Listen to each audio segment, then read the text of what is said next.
ونسلم على رسوله الكريم عليه وعلى آله وأصحابه أجمعين أما بعد فأعوذ بالله من الشيطان الرجيم بسم الله الرحمن الرحيم الحمدللہ ہم سب ایسی محفل میں حاضر ہیں جس محفل کا عنوان ہی اتنا پیارا ہے اور اگر اس عنوان کو ہٹا دیا جائے تو پھر مسلمان ہی نظر نہیں آتا۔ ختم نبوت کا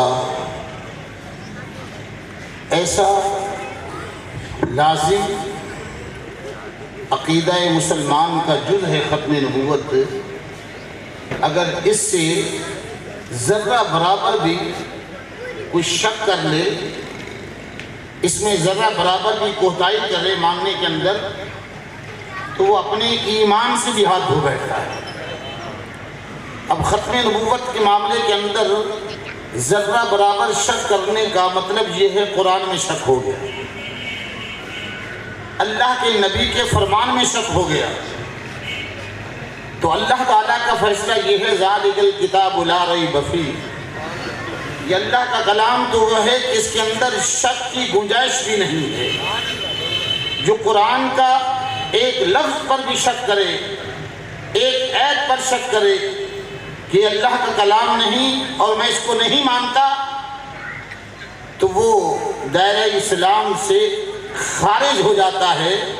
لیکن ایک بات ذہن میں رہے، ایک ہے ویسے کافر اور ایک ہے وہ جو پہلے کلمہ پڑھے کہے میں مسلمان ہوں اور اس کے بعد ہو جائے کافر۔ اب ان دونوں کے اندر فرق ہے اور وہ بڑا توجہ طلب فرق ہے۔ وہ کافر جو پیدا ہوا کافر تھا،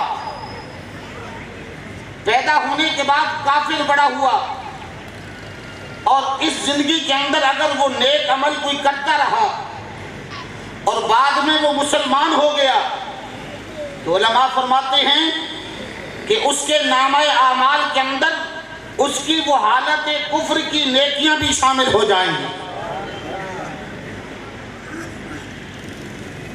آپ کی توجہ کے لیے دوسری بات عرض کرنا چاہتا ہوں، ایک وہ شخص جو پیدا ہوا مسلمان، ماں باپ نے پالا بحیثیت مسلمان، وہ کلمہ پڑھتا رہا، نمازیں پڑھتا رہا، روزے رکھتا رہا، حج کرتا رہا، جہاد کرتا رہا، اللہ اکبر نیکیوں کے انبار لگا دیے، لیکن اگر وہ پھر دین سے پھرا، ختم نبوت کا انکار کیا یا دین اسلام کے کسی رکن کا انکار کیا، تو جب یہ مسلمان ہو کر اب حالت کفر میں گیا تو اب اس کا کچھ نہیں بچا، اب اس کا کچھ نہیں بچا۔ اب حالت کفر میں اگر آ گیا تو اب اس کو اسلام کہتا ہے یہ مرتد ہے۔ کیا کہتا ہے اسلام؟ یہ مرتد ہے۔ اور حالت کفر میں جس نے زندگی بسر کی، اس کی نیکیاں تو ایمان لانے کے بعد اس کے نامہ اعمال کے اندر شامل ہو جائے گی، لیکن یہ مرتد اتنا بڑا مجرم ہے کہ اللہ اکبر اگر اس نے نمازیں پڑھی تو وہ بھی برباد، جو روزے رکھے وہ بھی برباد، اللہ اکبر سب کچھ اس کا برباد ہو گیا۔ کافر کو زمین پر اسلام زندہ رہنے کا حق دیتا ہے، لیکن اسلامی نقطہ نظر کے مطابق ایک بات ذہن نشین رکھ لیں، بالخصوص وہ لوگ جو اپنے آپ کو مسلمان کہتے ہیں، وہ لوگ جو اپنے آپ کو دیندار کہتے ہیں، وہ لوگ جو اپنے آپ کو کہتے ہیں کہ ہم ختم نبوت پر یقین رکھتے ہیں، وہ لوگ خاص طور پر اس بات کو ذہن نشین کر لیں کہ اسلام عام کافر کو زندہ رہنے کا حق دیتا ہے، لیکن جب کوئی مرتد ہو جائے تو اس کو صرف 3 دن زندہ رہنے کا حق دیتا ہے۔ کتنے دن کا؟ بولیے کتنے دن کا؟ ذرا زور سے بولو. 3 دن کا. اور اس کے بعد اسلام کا حکم کیا ہے؟ نبی کے دین کا حکم کیا ہے؟ اللہ اکبر. 3 دن تک اسے سمجھایا جائے کہ تو نے جو یہ حالت کفر کو اختیار کیا ہے اس کو چھوڑ کر پھر کلمہ پڑھ مسلمان ہو جا, اسلام میں آ جا. اگر وہ نہ آئے تو پھر آپ پر اور مجھ پر یہ لازم نہیں, لیکن مسلمان جو حکمران ہیں, کیا کہتے ہیں وہ مسلمان حکمران جو کہتے ہیں کہ ہم اسلام کے پاسبان ہیں, وہ مسلمان حکمران جو کہتے ہیں ہم نے عالم دنیا کے اندر اسلام کے خلاف ہونے والا اسلام فوبیا کو ہم نے مٹا کر اسلام کے جھنڈے کو بلند کر دیا ہے, اس حکمرانوں پر یہ لازم ہے کہ پھر وہ اس مرتد کو کیا کر دیں؟ بولو قتل کر دیں. جب مسلمانوں کے حکمران, آخری بات عرض کر رہا ہوں, جب مسلمانوں کے حکمران, مسلمانوں کی حکومتیں اپنا کردار اسلام کی بقا اور حفاظت کے لیے استعمال نہیں کرتی, دین اسلام کی عزت, ختم نبوت کی اللہ اکبر حفاظت نہیں کرتی, دین کے شعار کا اللہ اکبر حفاظت نہیں کرتی, پھر مسلمان خود کھڑے ہو جاتے ہیں. غازی علم الدین جب تھا اس وقت پاک و ہند پر وہ اسلامی حکومت تو نہیں تھی, ان کا دور تھا اس وقت. بولو, میں آپ کو مسلمانوں سنیوں آپ کی تاریخ یاد دلانا چاہتا ہوں چند لفظوں کے اندر. آج کل ہمارے پڑھے لکھے لوگ کہہ دیتے ہیں یہ علماء نے ختم نبوت پر کیا کیا, قادیانیوں کے خلاف کیا کیا, فلاں نے کیا کیا.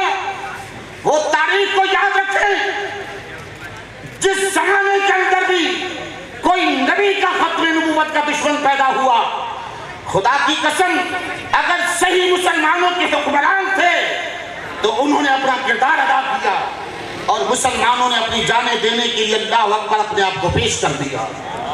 اور سرکار کی ختم نبوت کی حفاظت کرنے والا مسلمانوں کا پہلا خلیفہ اور مسلمانوں کا حاکم, اس کا نام ہے سیدنا ابو بکر صدیق رضی اللہ عنہ. وہ صدیق اکبر جس کو آج لوگ بک بک کر کر پتہ نہیں کیا بکواس کرتے ہیں, خدا ان کو دنیا کے اندر اور آخرت میں ذلیل و رسوا فرمائے.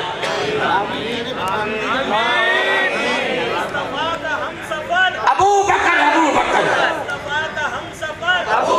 حضرت ابو بکر صدیق نے جو بنیاد رکھی, کاش مسلمانوں کے حکمرانوں کو ابو بکر صدیق کا سبق یاد رکھنا چاہیے تھا. یہ پھر غازی علیم الدین اکیلا میدان عمل کے اندر نہ کودتا, غازی ممتاز اکیلا میدان عمل کے اندر نہ کودتا. یہ غازی ممتاز اگر پیدا ہوا تو یہ ہمارے حکمرانوں کی نااہلی کی وجہ سے پیدا ہوا. اللہ اکبر. پھر کیا ہے تو یاد رکھو, جو ایسا کام کر جائے, نبی کے نام پر کر جائے, نبی کی عظمت کی حفاظت کے لیے کر جائے, تو کیا پھر ہم حکمرانوں کو دیکھیں گے یا نبی کی عظمت کو دیکھیں گے؟ ہم حکمرانوں کو سلوٹ نہیں کریں گے, ہم حکمرانوں کی اللہ اکبر کاسا ایسی نہیں کریں گے. ایسے موقع پر اگر کسی کی عظمت کو سلام کرنا ہوگا تو اسے کرنا ہوگا جو نبی کی ختم نبوت کے دشمن کو اس کے ٹھکانے تک پہنچا دے. اور یہ حکمرانوں کی وجہ سے ہوتا ہے. یہ حکمران اگر نہ چاہیں تو یہ کام نہیں ہو سکتا. کیوں؟ سزا دینا کس کا کام ہے؟ بولو. اگر یہاں کوئی معاذ اللہ ڈاکہ ڈالے تو اس چور کو پکڑنا کس کا کام ہے؟ بولو یار. حکومت کا کام ہے نا, تھانے دار کا کام ہے نا, انتظامیہ کا کام ہے. جب انتظامیہ اپنا کام نہیں کرے گی تو پھر کیا ہوگا؟ اسی لیے حکمرانوں کو سوچنا چاہیے اور سنیے، اپنی تاریخ یاد رکھو۔ سرکار کی ختم نبوت کی حفاظت جو سیدنا ابوبکر صدیق سے شروع ہوئی، اب مرزا قادیانی تک اگر اس کے خلاف سب سے پہلے اگر کسی نے آواز اٹھائی تو وہ سیدنا ابوبکر صدیق کے سچے ماننے والوں نے اٹھائی، اور ان کا موٹو اور ان کا نشان ہے الصلاۃ والسلام علیک یا رسول اللہ۔ اور یہی وجہ ہے، میں بتانا چاہتا ہوں، یہ تحریکیں جو آئے دن نئے بنتے رہتے ہیں یہ دنیا کا حصہ ہے، کام کو آگے بڑھانے کا طریقہ کار ہے، لیکن اگر اس پاکستان کے اندر ختم نبوت کی تحریک چلی سن 53 کے اندر بھی، تو اس کے اندر قیادت اگر تھی تو میں کسی پر تنقید نہیں کرنا چاہتا، لیکن یہ بتانا ضرور چاہتا ہوں ان لوگوں کو جو آج اپنے اسلاف کی اللہ اکبر کارناموں پر مٹی ڈالتے ہیں، ان کو یاد رکھنا چاہیے کہ اگر اس پاکستان کے اندر سن 1953 کے اندر تحریک چلی تو اس سے پہلے قادیانیوں کو غیر مسلم اقلیت قرار دلانے کے لیے اور ان کے خلاف جد و جہد کرنے کے لیے اللہ اکبر سب سے پہلے کسی مسلک والے نے نہیں لکھا، کسی مسلک والے کی کوئی کتاب نہیں تھی، اس زمانے کے اندر سب سے پہلے اعلیٰ حضرت فاضل بریلوی رحمت اللہ تعالی نے لکھا۔ اس کے بعد حضرت پیر مہر علی شاہ صاحب میدان عمل کے اندر آئے، حضرت پیر جماعت علی شاہ صاحب آئے، اللہ اکبر جب یہ بزرگ چلے گئے تو پھر ختم نبوت کی تحریک چلی 1953 کے اندر، اور جسٹس منیر صاحب کی وہ رپورٹ اٹھا کر دیکھ لو، پڑھ لو، اس کے اندر واضح طور پر ہے اہل سنت کی وہ مسجد وزیر خان، یہ ختم نبوت کی تحریک کا مرکز تھا۔ کون سی مسجد تھی؟ لاہور کی، بولو، جامع مسجد وزیر خان، یہ وہ مرکز تھا ختم نبوت کی تحریک کا، اور اسی مسجد سے ہی اللہ اکبر مرد غازی خان نیازی پیدا ہوا۔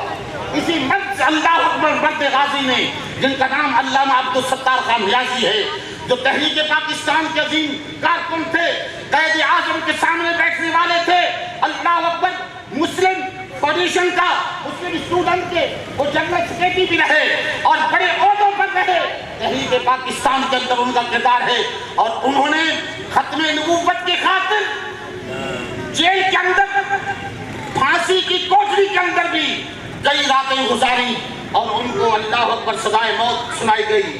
لیکن یہ بتاؤ یہ بزرگ کون تھے؟ یہ وہ بزرگ تھے جو جمعیت علماء پاکستان کے جنرل سیکریٹری تھے۔ کون تھے؟ یاد رکھو، سن 1953 سے پہلے وہ جمعیت علماء پاکستان میں نہیں تھے، جمعیت علماء پاکستان معرض وجود میں تھی، اور اس وقت سید حضرت علامہ ابو الحسنات رحمت اللہ تعالی علیہ وہ صدر تھے جمعیت علماء پاکستان کے، اور اس زمانے کے اندر اس تحریک کی جو مجلس عمل بنی تھی ختم نبوت کی حفاظت کے لیے، اس کے صدر حضرت علامہ ابو الحسنات قادری صاحب رحمت اللہ علیہ تھے، اور ان کے بیٹے حضرت مولانا سید خلیل احمد صاحب رحمت اللہ تعالی علیہ، ان کو بھی سزائے موت سنائی گئی۔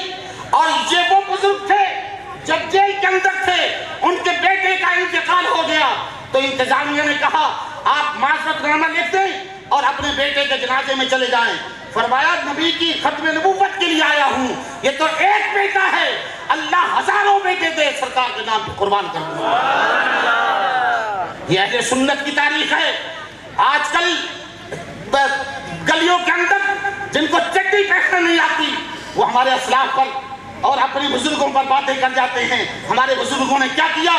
خدا کی قسم ہمارے بزرگوں کا اللہ اکبر مستقبل اتنا شاندار اور تابناک ہے، کاش کہ ہم اپنے بزرگوں کے اس نقش قدم پہ چلتے، ان جیسی ہمارے اندر بہادری آتی، ان جیسی ہمارے اندر اللہ غیرت پیدا کرتا، تو پھر دیکھتے اس ملک کی کسی گلی سے بھی نبی کے ختم نبوت کے خلاف کوئی بے ایمان بات نہیں کر سکتا تھا۔